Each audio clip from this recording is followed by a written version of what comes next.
voltei aqui para dar sequência ao vídeo anterior, que eu contei principalmente da façanha da Amiga Azul e da outra mala que não chegaram. Mas recapitulando só os números, né? Foram 100 quilômetros no Havaí, uma semaninha no Havaí, e foram 326.876 quilômetros no Japão, andado com esses pezinhos e com essas perninhas que Deus me deu.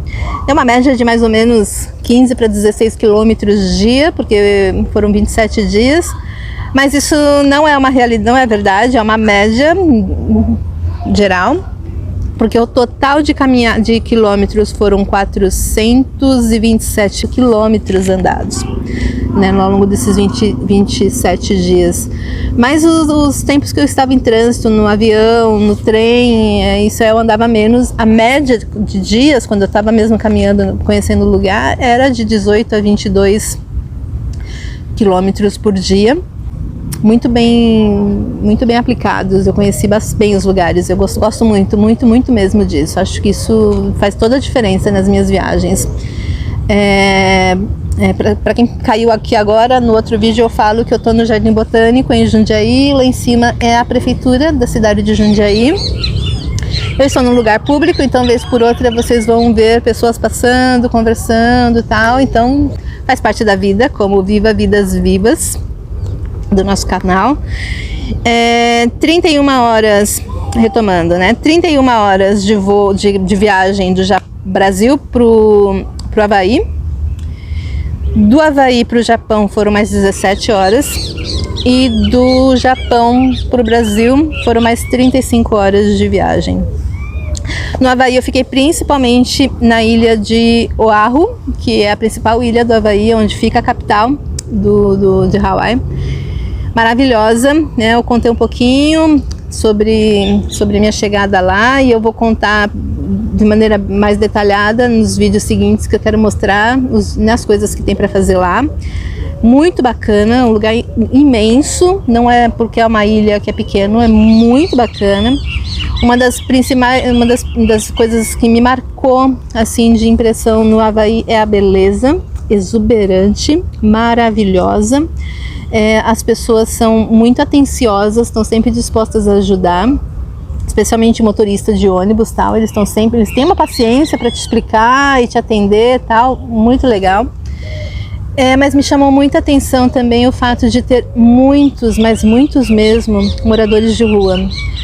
Moradores de rua, e com um agravante, era muito recorrente eu encontrar esses moradores de rua em qualquer lugar, né? Tanto ali nos miolinhos, no centro do Havaí, quanto nos lugares mais distantes, porque às vezes eu pegava ônibus para ir de um ponto a outro, que é tudo muito longe, de 1 a 2 horas de viagem. E era muito impressionante que esses moradores de rua, muito recorrentemente, eles apresentavam algum distúrbio mental, sabe? Muito marcante, muito impressionante isso. Coisa que eu não vi no Japão, né? Quando eu saí de lá e fui para o Japão. Eu comecei a ver, eu vi um ou outro, não com essa característica de distúrbio mental, mas eu vi um ou outro morador de rua no Japão quando eu cheguei em Tóquio. Osaka é grande, Kyoto é grande, me surpreendeu, mas Osaka é bem grande. Eu não vi morador de rua nesses outros lugares, mas em Tóquio eu já vi um ou dois moradores de rua, assim, em situação de rua, e no Japão, mas é raro, é muito raro. Agora no Havaí era todo dia mais de diferentes pessoas, até que você vê em São Paulo, né? Em São Paulo também isso infelizmente é recorrente, que você vê que moram ali naquele lugar, tem aqueles carrinhos de mercado que eles pegam, tal, e faz aqueles puxadinhos para poder minimamente subsistir. Isso que me chamou bastante atenção. No Havaí eu vou fazer um vídeo também específico disso, até para poder passar a orientação. Eu tomei a vacina bivalente no dia do meu aniversário. Eu pesquisei, eu sabia que havia essa possibilidade, e foi muito tranquilo mesmo tomar essa vacina. Pesquisei no Google quais eram as farmácias que tinham disponíveis a vacina. Então podia ser em clínicas particulares, inclusive, ou essas farmácias, né, de setores nos Estados Unidos, tem essas farmácias imensas assim, que tem, não é só farmácia, né, tem um monte de coisa lá dentro. Dava para ter feito o cadastro tudo pela internet, fazer o agendamento e ir no local, mas eu estava ali perto, era perto de onde eu estava hospedada, e de lá eu ia para outro lugar, eu resolvi ir andando até lá mesmo. Cheguei lá, conversei, perguntei como é que funcionava, falaram que tinha que fazer todo o agendamento também pela internet, não era só ir lá, então eu entrei ali no site pelo celular mesmo, fiz todo o cadastramento e agendei ali, porque tinha imediatamente o horário, fiz o agendamento ali no mesmo local. E a moça, vez por outra, que eu tinha alguma outra dificuldade, uma outra dúvida, a atendente da farmácia super atenciosa mesmo, me orientava, me explicava uma ou outra coisa, e tinha a possibilidade, inclusive, de além de tomar a vacina bivalente, você tomar vacina de gripe. Só que a vacina de gripe era uma taxa de $50. A de Covid, a bivalente, não tinha taxa nenhuma. Fiz todo o cadastramento, esperei, fui chamada, fui atendida, tomei a vacina e de lá fui tocar minha vida, né? A farmacêutica disse que se eu tivesse algum sintoma, que era para voltar lá. Eu perguntei se eu teria, ela falou não é para ter, né? E realmente eu não tive, gente, nem dor de cabeça eu tive. Ela me disse que eu poderia ter uma dor de cabecinha, tal, essas coisas que a gente sabe aqui também, que eles orientam aqui no Brasil. Mas nem dor de cabeça eu tive, foi muito tranquilo, para não dizer que eu fiquei incólume. Eu tive um hematoma gigantesco, que eu nem sabia que era por conta da vacina. Eu olhava e eu tinha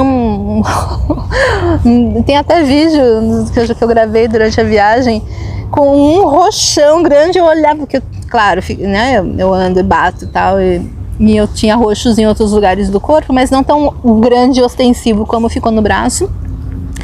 E eu olhava para aquele roxo e tentava, nossa, mas aonde foi que eu bati, né, para ficar com esse roxo? E não lembrava. E aí eu só me dei conta que era vacina quando eu fui fazer o check-in no aeroporto de Tóquio para vir embora para o Brasil, que o pessoal me pediu de novo a documentação de vacina, porque precisa, né, para ir, vir e tal, você tem que mostrar o certificado de vacina que tem que ser emitido lá pelos órgãos do governo.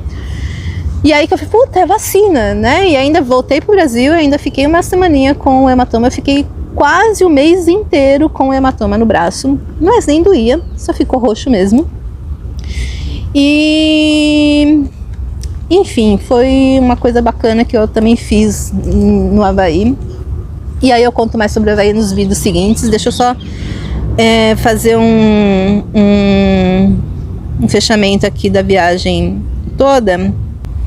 Como eu já disse, não viajei para as outras ilhas, fiquei só eu no Honolulu, e na região ali da ilha de Honolulu, Oahu, que é aí o nome da ilha. Muito legal.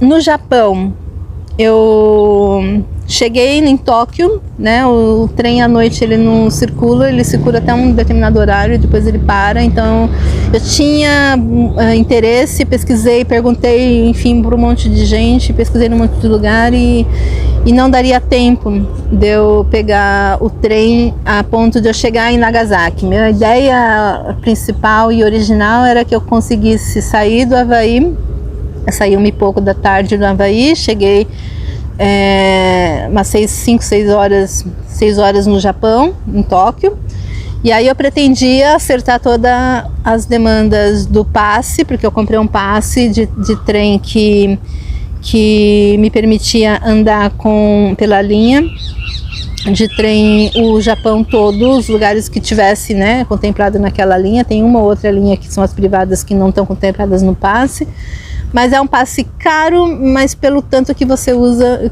pelo menos pelo tanto que eu usei, ficou muito mais barato. Se eu tivesse que comprar os trechos de locomoção que eu utilizei na viagem, teria ficado o dobro, certamente o dobro. Então pretendia acertar todas as documentações, tal, dessa questão mesmo de já sair do aeroporto com ele válido, né? Que você vai com o voucher, aí você tem que ir lá e pegar, fazer a troca, tal. Sair também com o chip de internet. Eu saí daqui com a informação que tinha um roteador que você compra, né, aluga lá o roteador no aeroporto mesmo, e aí você usa ele durante o Japão todo. Mas o rapaz que me atendeu me explicou por A mais B que era muito mais vantajoso para mim comprar o chip, como é normal e comum nas outras viagens, né? No Havaí eu comprei o chipzinho com a semana que eu ia utilizar com o plano de dados lá. E aí eu acabei fazendo a mesma coisa. O roteador, né, o modemzinho que você compra, que você aluga lá no Japão, tem também, ele é bacana também, mas ele é principalmente muito bom para quem vai em mais de uma pessoa. Que daí ele serve para 2 celulares, ou 3, acho que tem até a possibilidade de ter mais celulares. E aí de lá eu pretendia já do aeroporto já pegar o trem para Nagasaki e viajar a noite toda, porque era lá na outra ponta do país, eu ia atravessar metade do país de Tóquio até Nagasaki, mas ficou inviável porque não tinha os trens à noite, e aí eu tive que fazer uma reserva de hostel em Tóquio para eu sair de manhã, né? Então foi o que eu fiz, né? Acertei toda a vida que tinha para dar sequência na viagem em Tóquio, antes de sair do aeroporto. E de lá do aeroporto eu já saí usando o passe e fui para o hostel que eu ia ser hospedada. Super tranquilo, dormi, foi bacana. Depois eu falo sobre hostels, eu falo sobre as outras coisas. Mas no dia seguinte fui para a estação de trem e entendi como é que funcionava de verdade os agendamentos, porque não é simplesmente você embarcar, né? Você tem que ir lá, fazer as reservas para você garantir um lugar assentado e tal. Entendi como é que funcionava, fiz as programações da viagem até Nagasaki, não é direto, então você tem que fazer algumas baldeações entre uma cidade e outra. Já fiz todas as reservas que eu precisaria para chegar a Nagasaki e fui, né? Viajei ainda o dia todo, quase cheguei no fim da tarde lá, no hostel em Nagasaki, que era perto, muito perto mesmo, muito tranquilo para poder utilizar todas as acomodações. Eu gostei bastante e comecei a viagem, né? Bom, no Japão, então, né, eu chego por Tóquio, preciso dormir uma noite em Tóquio, não era previsto, mas eu precisei dormir uma noite em Tóquio, e no dia seguinte para mim eu perdi um pouco de um dia, assim, sabe, porque eu gostaria de ter feito isso durante a noite, mas por outro lado foi ótimo, porque eu dormi um pouco mais, como eu não tenho conseguido dormir nos voos, isso foi até providencial. Foram 1, 2, 3, 4, 5, 6, 7, 8 cidades. Se contar uma das ilhas que eu fiz um bate-volta, 9 pontos, né, de locomoção que eu visitei no Japão. Então eu passei por Nagasaki, que é lá na ponta do país, onde tem toda a demanda, né, a questão que envolve a questão das bombas atômicas, né, em Nagasaki e Hiroshima, que eu vou fazer um vídeo só sobre isso, falando das duas cidades, muito impactantes, bem legal. De Nagasaki eu fui para Bepur, que é uma cidade, eu acho que eu gostei muito do Japão mesmo, gostei muito do Havaí, mas eu gostei muito mesmo de Bepur, assim, Bepur foi fora da curva, sabe? Eu tinha coisas que eu queria fazer lá e eu consegui fazer tudo que eu queria fazer em Bepur, e eu queria mais dias, né? Pelo menos mais uns 2 dias para ficar rodando lá em Bepur, para voltar lá na areia quente, fazer a sauna, né? Fazer o enterramento na areia quente lá em Bepur, e lá fazer uma comida na Cozinha dos Infernos, que foi muito legal. É uma cidade incrível que pouca gente sabe. Eu soube dessa cidade assistindo do Globo Repórter antigão já. E eu sabia, né, desde lá, faz tempo que eu tenho vontade de ir ao Japão, e eu registrei aquela informação. Antes de viajar eu pesquisei, resgatei o programa lá, vi mais ou menos aonde que era, né, eu não lembrava o nome da cidade. Lá eu consegui detectar qual que era o nome da cidade. E foi maravilhoso. Bepur é incrível, eu gostei muito mesmo de Bepur. De lá de Bepur eu fui para Hiroshima, que me surpreendeu positivamente também, a começar pelo hostel, que não era um hostel, era um hotel, não era hostel, tinha algumas questões interessantes lá que são caracterizados como hostel, mas era um hostel high level. Adorei Hiroshima, me surpreendeu também muito positivamente, eu não esperava tanto, foi bacana. Além de Hiroshima em si, eu fiz um bate-volta em uma ilha, Miyajima, que era onde tem os toris, né? Um dos toris, em Kyoto tem os centenas, milhares de toris lá, mas nessa ilha tem um dos toris e um templo que ele é suspenso, ele é construído em cima, não é palafitas porque são toras muito maiores, mas como se fosse nessa ideia que a gente tem de palafita, que tem as demandas das marés. Então até o horário de você fazer essa visitação é importante que você cheque as marés para você acompanhar justamente, né, você fazer a visitação quando as águas invadem aquela parte de baixo e dá a impressão de suspensão, sabe, do templo. É muito legal, muito legal. Eu cheguei com a maré alta, então foi muito legal mesmo. Conheci toda a região e aí também me surpreendeu porque além de ver o templo, o santuário ali, o Torii, né, que tem toda essa temática emblemática da questão das águas e tal, tinha uma montanha, né, uma ilha, mas tinha uma montanha imensa, assim, com um monte de outros templinhos para você fazer as visitações e trilhas maravilhosas e bem marcadas. Eu adorei, andei bastante, sobe montanha, desce montanha, sobe montanha, desce montanha, mas eu gosto. E quando eu voltei da montanha, a maré tinha baixado, então eu vi um outro santuário, que também foi muito legal, porque, né, quando eu cheguei, a água estava alta, então ele tinha aquele aspecto de suspensão mágico, muito legal, mas na hora que eu chego, a água não está, então você anda, né, onde a água estava, então é muito legal você ir lá, debaixo do torii gigante. Torii é aquelas estruturas de madeira, né, características do Japão. Muito legal, muito legal. Aí de lá,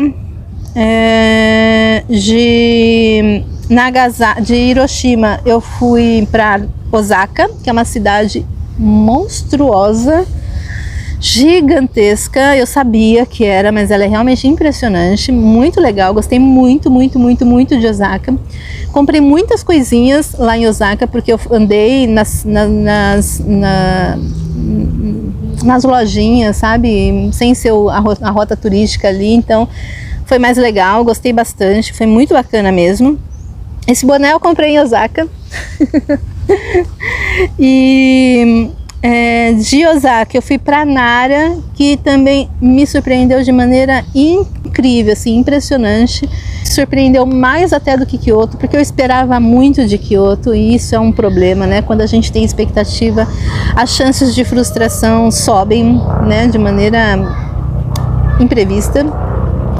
Não que eu não tenha gostado de Kyoto, mas eu esperava outra coisa. Quando eu tive um monte de dificuldades para conseguir o visto, que eu conto do visto em outro vídeo,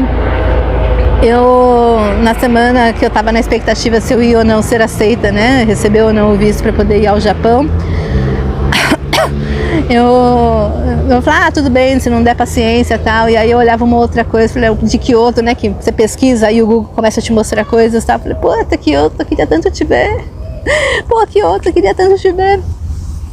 Então eu tinha uma expectativa muito alta por Kyoto, muito alta, assim, maior do que em todo o Japão.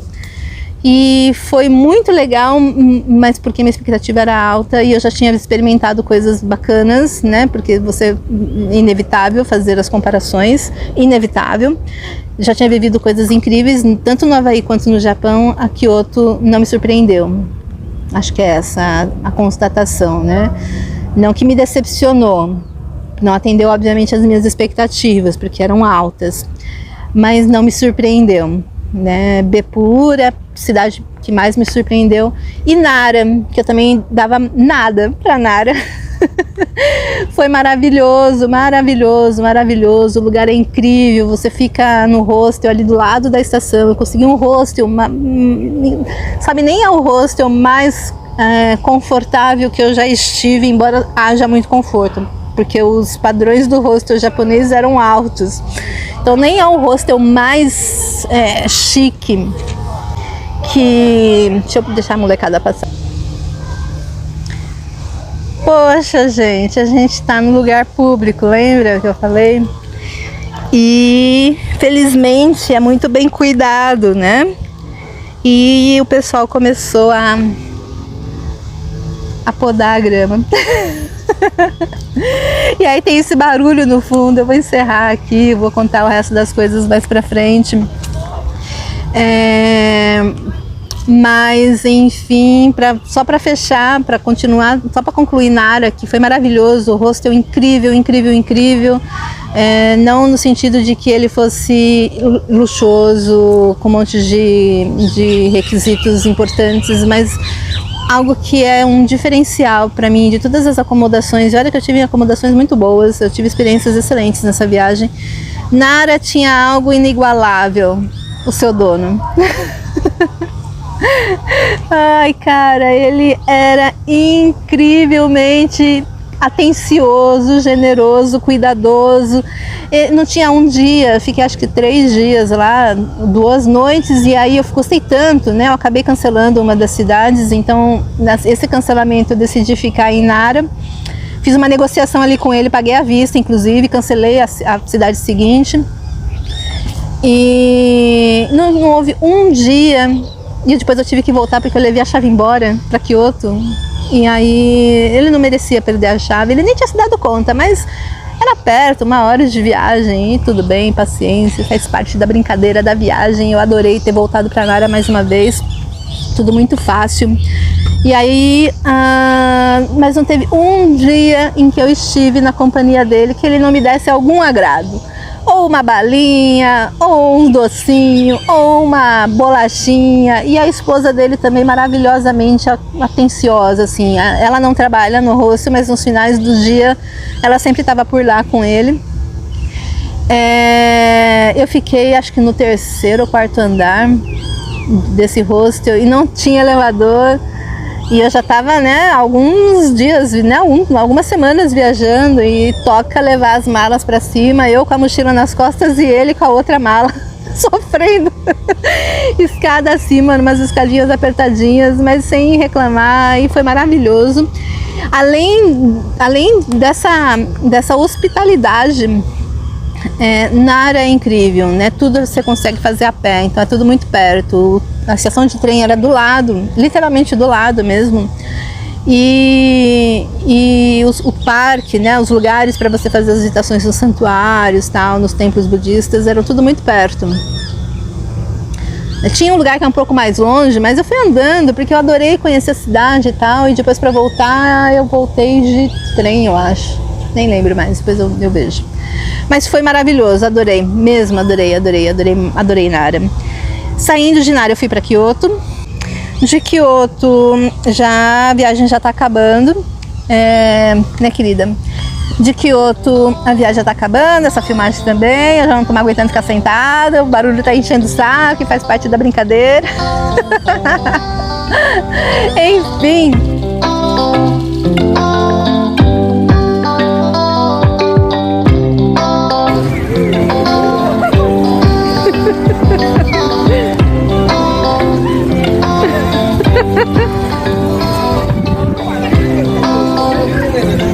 Eu não tenho comida pra você, sinto muito.